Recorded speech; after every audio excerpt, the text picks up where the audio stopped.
So good morning, good afternoon, good evening, wherever you might be watching from. Today we have a very interesting guest with us. So please welcome Bala Kamallakharan. Bala, I hope that got that right. You got it right. Bala is with Cricket Iceland. So Bala, welcome to the show. Looking forward to talking to you. Yeah, Anshuman, thanks for having me. Shanti, nice to talk to you. Nice. Thanks for paying attention to the North Pole, as we call it here. Right. I'll start straight from the get-go. I'm very curious to know, because I'm a writer myself. Mm-hmm. Who writes the bloody stuff for your Twitter? Well, we actually have a small team, but actually it is our secretary, who used to be a secretary, David Cook. He's the star behind the Twitter account. David, he's actually an environmental economics professor. Wow. He's a PhD, and he teaches in-house, University of Iceland. And unfortunately, that's why he could not be here. David is a cricket brain. He knows all the cricket stats and everything that goes on in the world of cricket. And I think when you combine that with the dark English humor and the input from the subcontinent, which is, Iceland cricket consists of 9 different countries. So people from Sri Lanka, India, Bangladesh, Pakistan, Afghanistan, South Africa, Australia, and England are part of the Iceland cricket community. So we actually have a multipolar view on cricket, and David is kind of our mouthpiece on what we think cricket should be. And this was actually a very deliberate strategy that we started maybe 5 years back. One of the things that we really paid attention to was, cricket is a sport. It's supposed to be a game, right? But when you look at everybody is so damn serious about it. And we're like, why are we so serious about a game? It's just a game. We should just enjoy the game. And the humans who are playing this game are humans like anywhere else, right? We make mistakes, we screw up, we act like idiots, and sometimes we are good, sometimes we are heroes. But we wanted to kind of bring that level down to say that, hero worship is all good, but at the end of the day, they're just human on the other side, and they wear the pants the same way as you and I do. So why do we kind of, idealize and, immortalize these people? Just, talk about them as people. Yes, they do some extraordinary things. We should give them credit for that. But we should also balance that with, keeping the normal side of it in motion. So we got to try to make it funny. And by the way, there are times when not our fans, but some fans have taken it very personal, and they, Back when the IPL started, there was this column that came out called Fake IPL Player. And that particular gentleman, nobody knows who that was, and it subsequently came out who it was, tended to post trolling the IPL. So do you get trolled as much as you troll cricket itself? And does that sort of put Cricket Iceland in a slightly delicate position, in the sense that you're not taking too serious? No, so obviously, we don't take ourselves too seriously. So, that's the other part. We're always happy to engage with our fans. The whole idea is that, this is supposed to be entertaining, it's supposed to be fun. Obviously, we love the sport of cricket. There's nothing taking anything away from that, but we can make fun of the game, and we can make fun of the boards and others who take it so damn seriously. I don't think, this is not government, right? This is not, we're not talking about people's livelihood here. We're talking about just a game. I don't think we should take it so seriously. And yeah, we love people to troll us, because, that creates good banter. We like good banter. It's like, sledging on the field, by the way, it stays on the field, and that's okay. Considering Iceland, sledging is an interesting word. We literally do sledge. Okay, Anshuman, what to next one? Bala, just tell us something about yourself. How is it that Indian person is in Iceland running Iceland Cricket?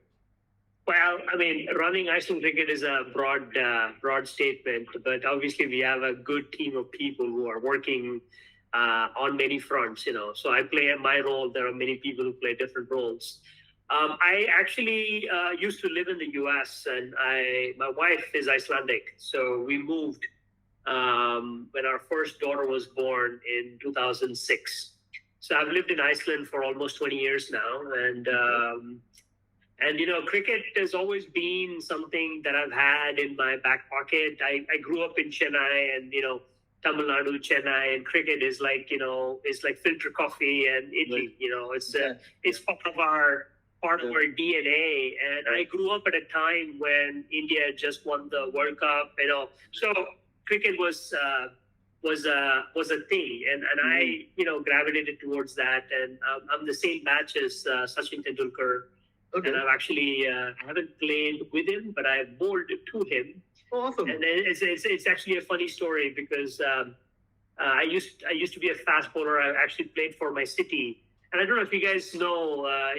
One of the umpires now is Madan Gopal. I don't know if you know about. Yeah. So Madan Gopal and I played together. Okay. So I know Madan Gopal really well. He was the opener, and I used to be the opening bowler. I was part of the Tamil Nadu Cricket Association's 11 in the under 12 and under 15. Wow. And Hemang Badani was somebody I played with. And, so anyway, long story short, cricket was always something that I knew how to do, but I never got a chance to do it after I finished my university. I used to play for my varsity in BITS Pilani. By the way, BITS is not known for cricket, but we used to conduct cricket tournaments, and we used to invite colleges that were good enough that we could actually play against them, but bad enough that we could beat them. But, so anyway, that's where it all stopped. And then I moved to the US, and since then, I had not been following cricket or anything. But I moved to Iceland in 2006, and I saw a couple of people playing in a field which is very close to where I lived. Yeah. So I just kind of went and started, meeting these people and starting to play with them. There's just a ragtag group of people playing cricket from England and other places. That was 2007, 2008. And then, I used to work for an Icelandic bank, and I was appointed as the head of India for that bank. So I moved to Mumbai. Uh-huh. And then, in case you don't know, there was this financial crisis in 2008. Iceland was the first country to be hit by that. Yeah. And like most bank executives, I was the first one to be fired. Mm. So I moved back to Iceland, and my wife was saying maybe we should just go back to the US. I said, no, I'll stay back here and build something here. So I spent a lot of time kind of reinventing my own career. I became a venture investor. I founded Startup Iceland. So cricket was not the main thing that I spent a lot of time doing from 2009 to maybe 2013, 2014, something like that. By that time, the cricket fraternity had also grown. A lot of new people had come in, expats and things of that nature. And we had, a group of people who really cared about building the sport. So 2015 is when the first real formal cricket club was established. Mm-hmm. Although the Cricket Association was established in the late 90s by a few Icelanders. So, our history is kind of well documented in a book by Kit Harris called From Lords to the Fjords. Okay. So it is the journey of Iceland cricket from the time it started to now. Okay. But I mean, so that's kind of, my journey into Iceland. And then 2017, 2018 is when, one of the cricketers reached out to me and said, hey, why don't you come and look at what we're doing? So I went to one of the matches that they were playing. By that time, they had already gotten a ground. They'd gotten they had 3 clubs, and there were about 40, 50 players. So it was something. Okay. What kind of ground? What kind of ground is it? I mean, describe that. So actually, the first ground that we were allocated was actually a church ground. In a town called Hafnarfjörður, which is about 20 minutes from here, and from Reykjavik. And we have actually, because the ground is a multi-purpose ground, so we could not just make pitch or anything like that. So we had to get our own plastic flicks pitch, which we, store and roll and do all that. And Iceland, the grounds are actually, because it gets really cold during the winter, it's quite hard. So, just rolling the plastic pitch and then allowing it to stay a little bit, the grass grows over it. So you actually have a kind of like a green pitch. Okay. And then it has its own characteristics and its own, attributes. But so that's how we play. But I mean, the grounds and things like that are, in Iceland, there's a big tradition of football. So a lot of, green fields are very well manicured and kept. So all we needed to do was to convince somebody to give us a space so we can play cricket because everything else was already there. And we did that, 2020. So 2018, 2019, I started playing with one of the clubs, and I saw that we could build something here. And so in 2020, I took over as the chairman of the Iceland Cricket Association, and that was the first year that we actually reorganized. We moved the Iceland Cricket Association as a nodal body, and then we created each club as a separate cricket club. So 3 different clubs were formed under the Iceland Cricket Association. We were kind of like the regulatory body, ensuring that they're doing the right things in terms of making sure the sports regulations are followed. Because, when you are having members, you have to ensure that you're doing the right things for them. Right. And then we expanded the club to now 5. We now have 5 clubs. Okay. And we have over 140 players registered. So we've more than doubled. And how many of these 140 are local Icelandic people versus, say, expats? So I would say it's about 10%, I would say, is local Icelandic people. And I mean, a lot of the people like me, for example, I'm a naturalized Icelander. I'm an Icelandic citizen. So, technically I'm from India, but I'm for all practical purposes, I'm an Icelander. A lot of the people who play are of that nature. That would be about maybe 40-50%, right? Mm-hmm. And then the 50% are expats who are working here and who are here at a regular residency and things of that nature.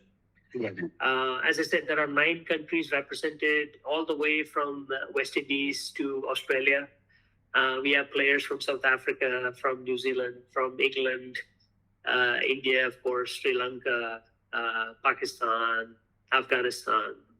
So it's a good mixture of people, and I'm very, very happy to say that we all play under the Iceland flag, irrespective of where we come from. That's a very different perspective than a lot of other countries that you go to in Europe. Predominantly, it's dominated by either Indian diaspora or the Pakistani diaspora. But here, we have a good mixture. I mean, we are parallel. It will be almost equivalent to the UAE team, right? The UAE team is a mix. Yeah, something very similar to that. I mean, the big idea is that, obviously we want to make Iceland a cricket playing nation. That's the big goal. And we think, we can get there, right? I mean, a lot of the times people don't realize what it really takes, right? To start from scratch and build a sport in a country that doesn't play the sport. True. Describe that journey, Bala. What would you need to do as a board or as a movement to do this ahead?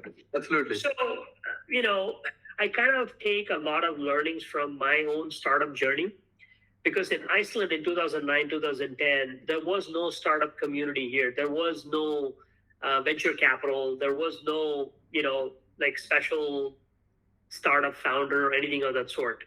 I kind of helped build that. I actually was awarded the Order of the Falcon by the President of Iceland on the 1st of January this year for my work in building the startup community in Iceland. And this is the highest honor that is bestowed on a civilian.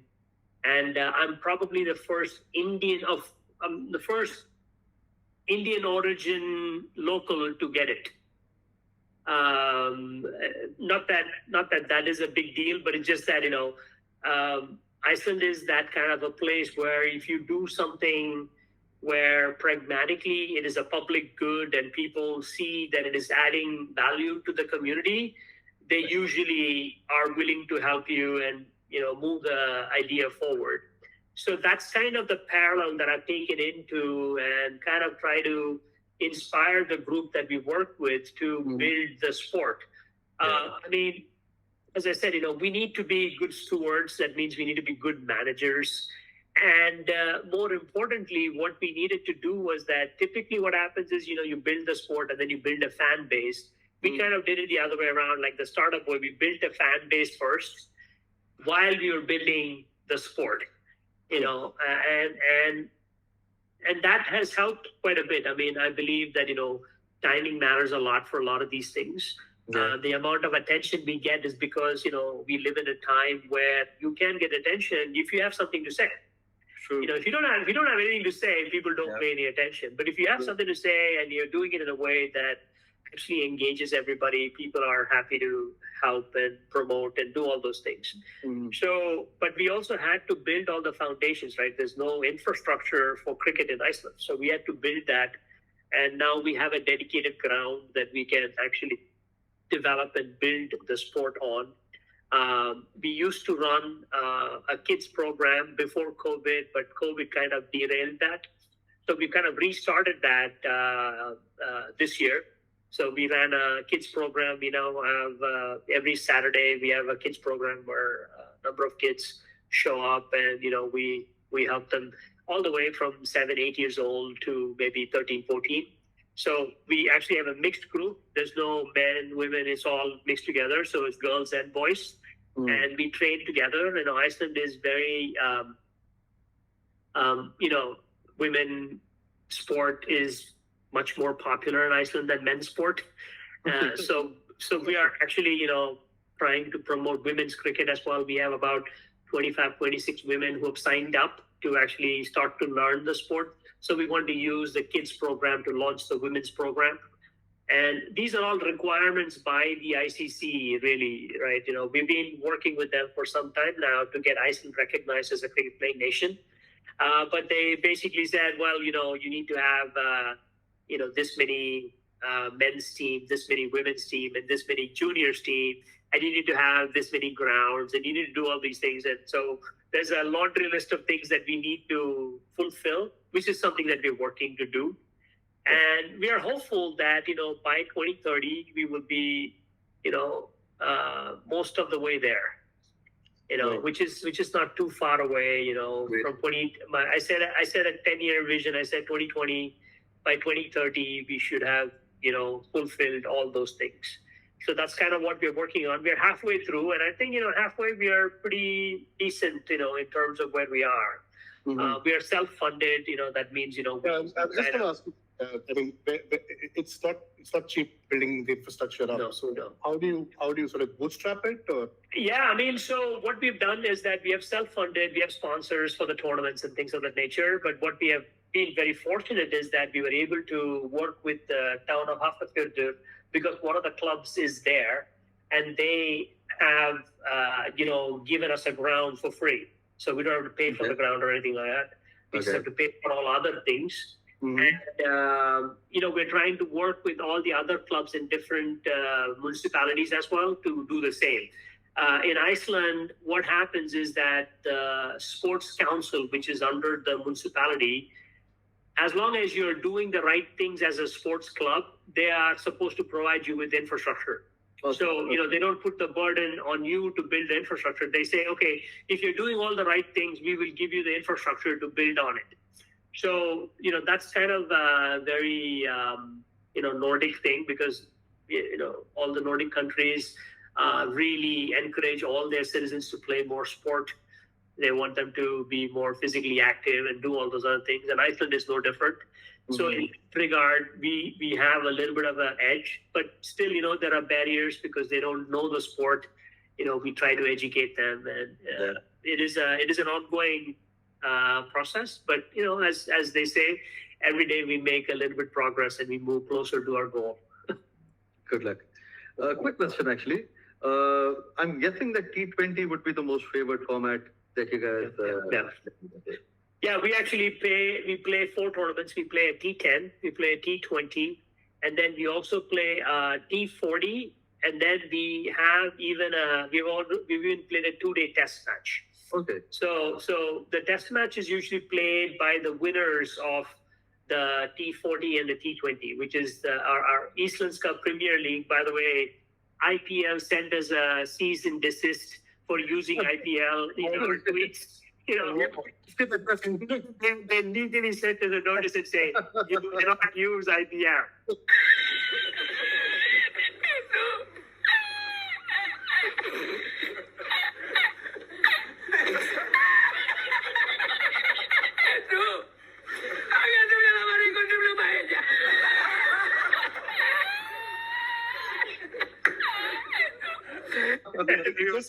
You just stole a question off us. Yeah. So we had to say, actually, we technically don't use the word IPL. We use the Icelandic word E, which is with an apostrophe above, which is for Íslenska, which is Icelandic Premier League. Unfortunately, we have to use that because that's what our tournament looks like. You can have your trademark, and you should realize that this is also one of the funny things, right? I mean, we are a mosquito compared to IPL, but they sent us a big legal cease and desist for using IPL in our tweets. Yeah.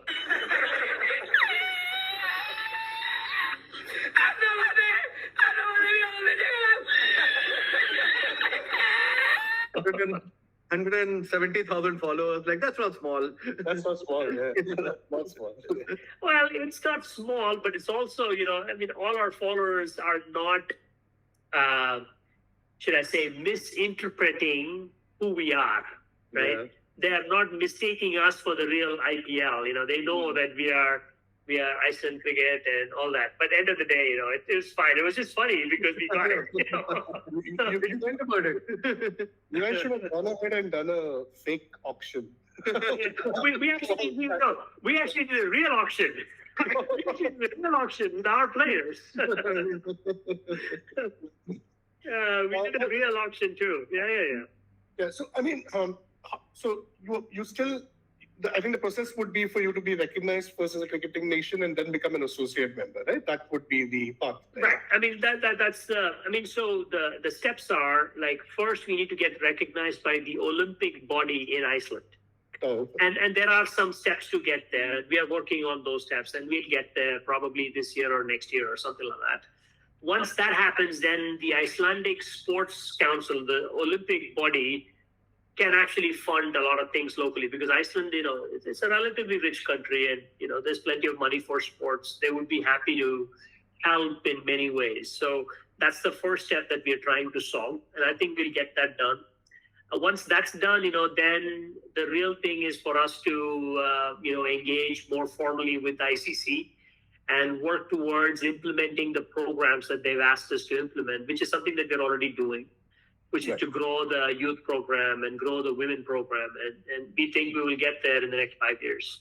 Bala, by no stretch of imagination is the Iceland Cricket Council, right? Otherwise, ICC might have a problem with that. Okay. We might play on that, and thanks for giving that idea. Maybe we'll do a tweet on that. or the board of cricket for control in Iceland. Yes, before getting our associate member, we should get a cease and desist from all nodal bodies of cricket.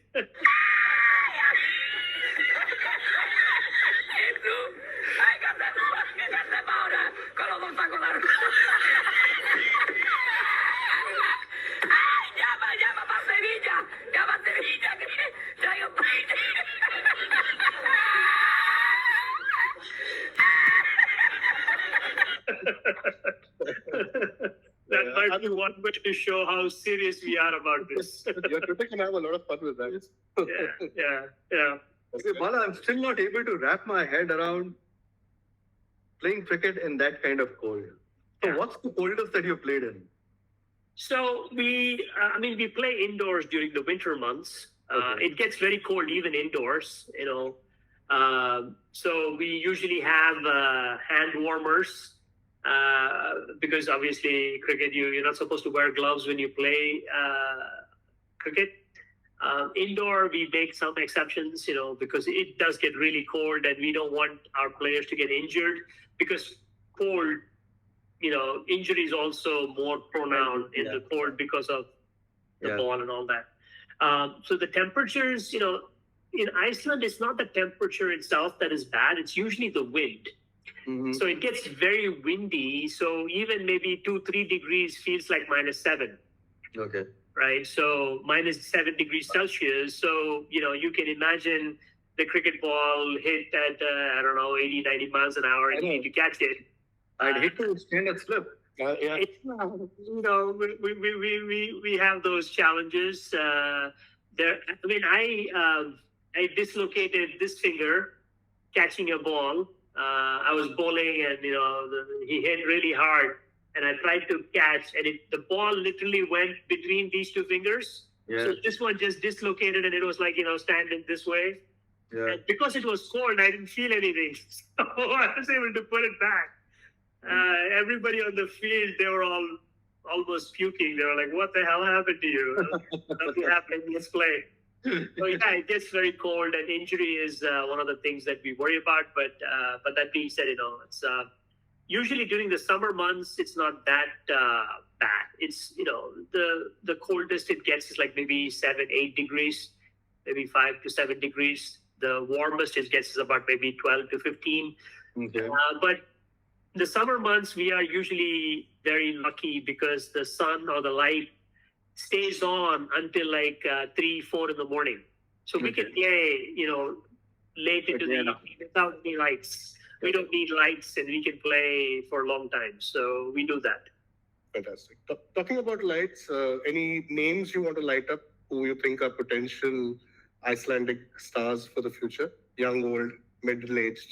Well, some of the, some of the younger kids who are practicing with us, I think, they all have a very good chance.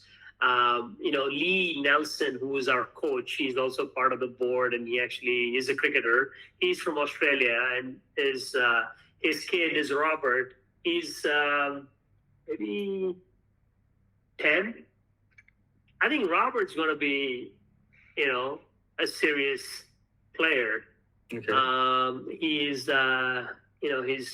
very good. He's only 10, 12, but he's actually, gets the basics, very athletic, and, has his dad's, Lee is actually a clown. So he's actually physically very strong. Mm-hmm. So Robert is, I would say Robert actually has a very good chance if he continues, right? That's the other chance, right? Mm-hmm. This is not just about talent. It's also about perseverance and discipline. You're 10 and 12, you need to commit the next 5 to 6 years to train and, really compete at that level. Our national team, I want to say that, our captain Dushan is already, he's a star. I think Dushan can compete today in any cricketing level. Awesome.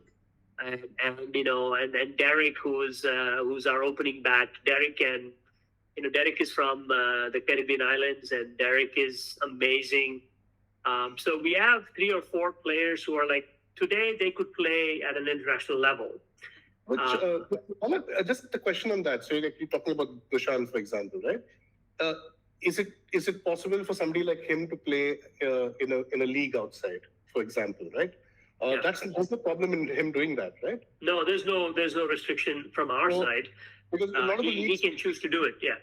Yeah. So probably one way of exposing them to that level is to that, right? So to that effort, right? Like for example, it took us 2 to 3 years to kind of set our house in order. So now, our team selection, all of that is based on our local tournament performance, all the data and all of that. And then we roll it up. And we've been invited to play in a number of tournaments in Europe. Last year, or rather this year, was the first time that we actually put a very competitive team. We went to Poland and we participated in the Euro Cup. And we actually made history, right? Iceland has never beaten another country in the T20 format before. Okay. This summer, we beat Lithuania, we beat Latvia, and we beat Ukraine. And of a 5-member, we were, the only team we lost to was Poland, who were the winners of the cup. So we actually showed that, we might be making fun on Twitter, but we actually have a serious team, and we can actually compete.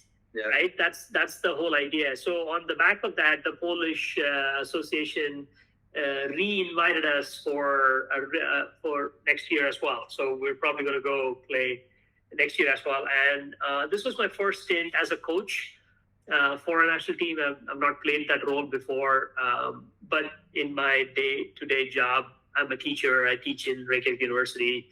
And all the teams that I invest in, I look at myself as a coach, working with them and helping them build startups. So it was a very unique experience to, be a playing coach. And I still play, and I try to keep up with the young guys. But that being said, it all comes down to when I get on the cricket field, I feel like I'm 13 years old.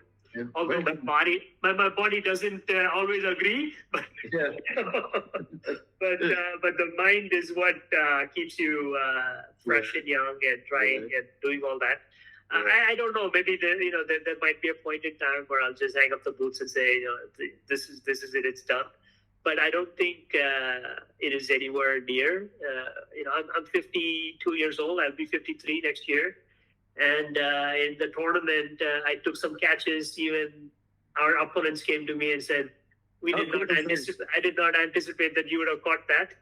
And I said, well, isn't that funny about this game? I know. And that's what you dream about for the next 10 years, 15 years. Yes, exactly. Obviously, that's what keeps you going. But it's like golf, right? It's that one shot that you hit that keeps you going for years and years. But yeah, so at least we're working towards that, and now our players get to play in these tournaments, and they get noticed.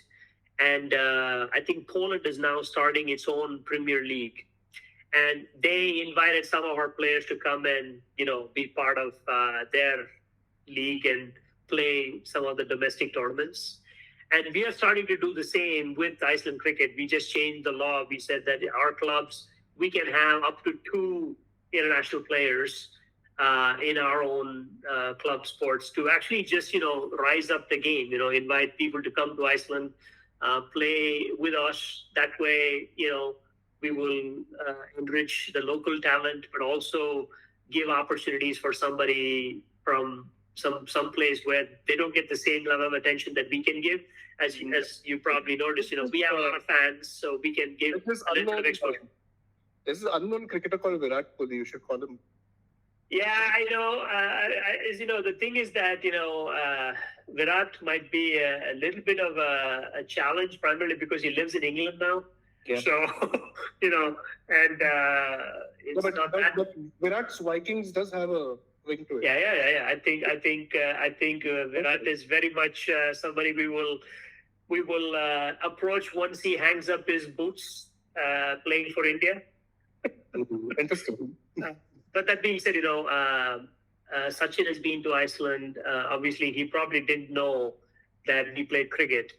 Otherwise, he would have definitely come and met with us. But there's a little back in history, and Dhoni, Atul Vasan, a number of Indian cricketers have been to Iceland.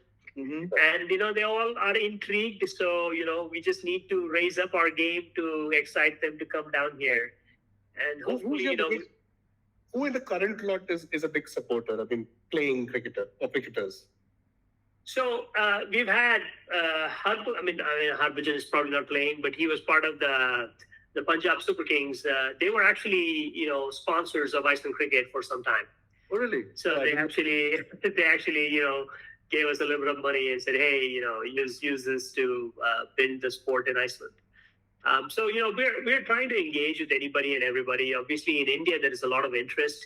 at the governmental level as well. I mean, the Indian ambassador here is a big fan. He's connected us with the Karnataka Cricket Association, and they're very interested to, kind of cross-pollinate, bring some players over and do some things. So these are all, things that we are cooking, but, as they say, we got to prioritize some of the local stuff and get those things moving. And then I think there is always a lot of interest.